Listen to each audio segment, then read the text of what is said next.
Hey there, Colin. It's John here from the Dice Diaries. I've just started listening to your latest episode. 5th edition is boring. Now, you were asking why people think that maybe certain games aren't suitable for long-term campaign play. And one of the reasons I've often heard, not sure I agree with it, is that sort of simpler games, they don't have that feeling of character advancement in terms of getting extra abilities and bits and pieces like that. Now, I'm sorry if you've covered this later on in your episode. I wanted to drop you a message before I forgot, but that's certainly one of the reasons I've heard, characters don't really advance much in terms of what's written on their character sheet. And I can sort of see the logic with that. If you're a player who likes to have lots of different feats and powers and stuff like that, I'm not sure if I really hold with it, though, to be honest. I mean, as you know, I'm a big fan of sort of BX and the more sort of basic versions of D&D, and the retro clones like OSE. And I don't think you get really a lot of advancement in terms of extra abilities. No, I mean, let's face it, in sort of basic D&D, maybe you're to hit bonus increases. You probably get some extra kit and some magic items. Maybe your saving throws improve a little bit, sort of every 3rd or 4th level, whatever it is. But you don't really get a lot of sort of extra powers or anything like that. And as you know, because you're playing in it, I'm running an OSE campaign at the minute. I love things like basic D&D for running long-term campaigns. In fact, it's my preferred system for it. So I don't think I agree with it, but I can sort of see what people mean. I mean, if you're really into that whole sort of feats and powers and different things and numbers being added to your sheet, then yeah, I could see why simpler games might not seem as suitable for yourselves for long-term campaign play. But as you say in your episode, I think it's all just a matter of personal taste, to be honest, mate. Anyway, take care. I'll catch you soon. Hey, man. So for me, when I say that I don't think a game would be suitable for me to play long-term, or I find a particular game boring, what I'm talking about is, I don't know if I can explain it. It's hard, because I totally agree with you. You are only limited by your imagination, but I think that's true of every single game. And so therefore, because that's true of every single game, I need to get a little bit more from the system, because I can imagine in any system at all. So then why not just play any system ever? It doesn't ever matter. And while I can enjoy playing in any system, there are particular systems that I like better because the game itself gives me a little more than just my imagination. Because I have my imagination and my group's imagination in every game. So sometimes I want that more. So I don't know if that made any sort of sense. So let me give you an example. When I was playing in Dave's Black Hat game, it was great. I was having a lot of fun. Dave is a great GM. Everyone playing was awesome.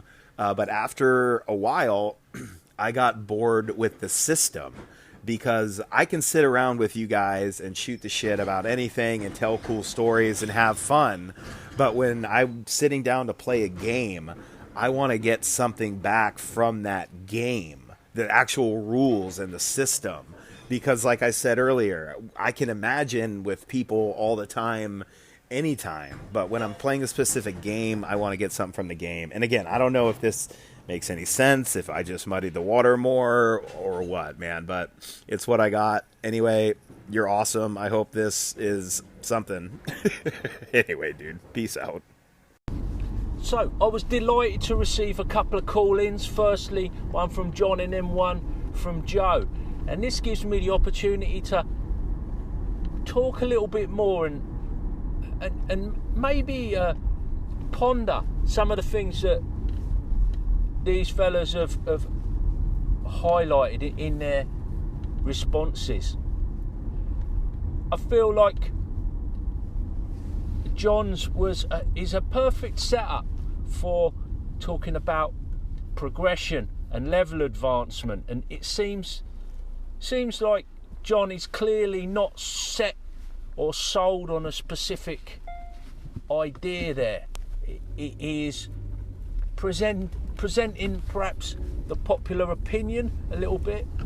And I wonder, do people, it's not something I do, but when people are considering the game, are they looking for, are they looking through the charts and seeing how many levels the game covers and looking down the list of skills and pondering what sort of characters they're going to create and what sort of scope they perceive in the game.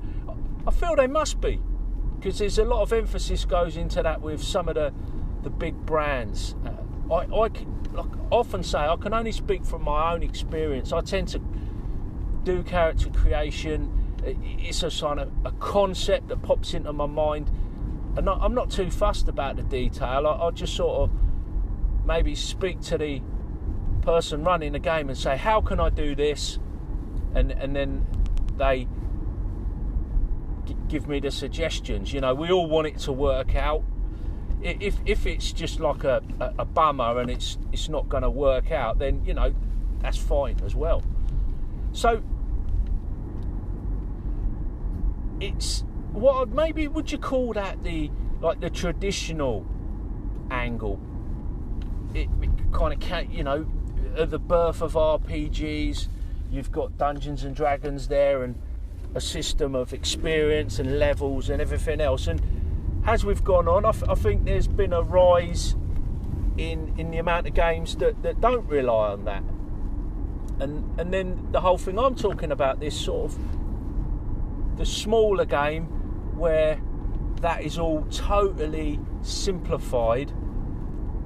Maybe you make a few rolls, maybe you learn from your mistakes, and there's all different ways of doing it. But I'm still finding there's a sort of like a bit of entrenchment in the thinking that if you haven't got all this, somehow your game's maybe not suitable for long-term play. And I'll bring in Joe at this point, because I think, although Joe seems to think his comment doesn't make a lot of sense, I think it does. I think we've got a little bit of discrepancy over what I'm talking about with regard to imagination, but I'll come on to that. And I think Joe's looking for something from the system. Obviously he's trying to keep the calling down to a sensible amount of time, so he doesn't go into listing all the sort of things that he expects from the system. But I think it's maybe some of this traditional stuff, this character building. Knowing Joe a little bit, I know he loves to build his characters and probably likes to crunch the numbers and the concepts, and he likes maybe to see this path of progression laid out so that you can perhaps plot a course for your character a little bit, but you know, still have some flexibility. I'm imagining that's an attraction for perhaps some of your Pathfinder players, because I hear this concept of building characters, and that's kind of what I imagine when I'm thinking about building. You have a plan, you kind of follow a plan, and the idea is you want to create something spectacular and lasting that's going to weather the storms, much like an architect would set out to build a building. So I mentioned this idea of imagination, and really I think it's as much about inspiration. So I'm talking about it's not good enough just to have an imagination. I think the game has got to fire your imagination, and I feel if the game is constantly firing your imagination, when Joe is saying he's looking to the system for more, I'm thinking that's like fuel. The game is fueling his imagination. It's like an engine that it's firing the combustion is firing the cylinders, keeping the engine going. And it's if you think of your engine as the creativity, and the game is the fuel, the ideas, the inspiration is the fuel for the creative engine. And as long as you have got that fuel, then your game is going to keep going. But, and this is where you sometimes run onto the rocks, is because it's a group thing, you need something that's going to appeal to the group at large. It's fine having the person who's running the game being inspired and everything, but there's not a lot of use if they're the only one. So this is something else we're always wrestling with.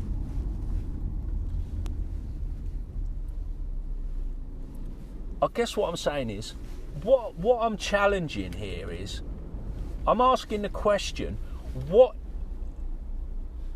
is the fuel? We're looking for something. We're constantly buying games, constantly tweaking things, and this is all about fueling our creativity by providing inspiration. So if you get a big book with, like I said, a lot of pages, a lot of artwork, it's taking a shotgun approach, there's a good chance that somewhere in there you're going to strike a vein, you're going to strike oil, you're going to get your fuel, and everybody's happy. As well, with the shotgun approach, you're stepping outside of the niche. You're bombarding the problem, and I feel like this is what Dungeons and Dragons is doing. They've got a bunch of designers, they've got a load of momentum, and they're like really pouring on the fuel, constantly pouring on the fuel with new releases. I feel like if games don't put new stuff out, and if there's not a buzz around a game and people are not talking about a game, then it kind of withers on the vine, and people just don't get fired up anymore. And it's not a slight on the game. It could be the best game in the world, but unless that game's getting the fuel, creating a buzz, it just gets forgotten. And what I'm saying is, I don't think some of the talk and the assumptions we make about longevity and success of a long-running campaign, say, I think we're maybe looking at the wrong stuff. I don't know if that's any clearer at all. Hey Colin, Jason here. Looking forward to that Papers and Paychecks game for the pit crew where we get to do our tax forms. That's going to be a fun adventure.